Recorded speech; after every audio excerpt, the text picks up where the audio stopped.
எண்ணும் எழுத்தும்.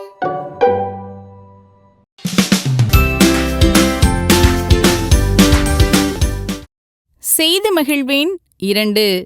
அரும்புநிலை மாணவர்களுக்கு முந்தைய நாள் செயல்பாட்டையே நினைவு கூர்ந்து பாடநூல் மற்றும் பயிற்சி நூல் பயிற்சிகளை மேற்கொள்ள செய்யணும்.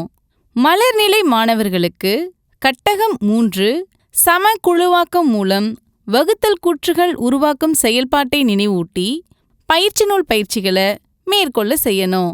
உறவு முறை நுழையும் முன் மொட்டுநிலை மாணவர்களை தாங்கள் தயாரித்து வந்த குடும்ப வரைபடத்தை காட்டி அவரவர் குடும்ப உறுப்பினர்கள் பற்றி பேச செய்யணும். நீ யாரை தாத்தா என்று அழைப்பாய்? உன் அப்பாவுடன் பிறந்த தங்கையை எவ்வாறு அழைப்பாய்? போன்ற பல்வேறு வினாக்களின் வாயிலாக குடும்ப நபர்களின் உறவுமுறை பற்றி மாணவர்களிடம் கலந்துரையாடணும்.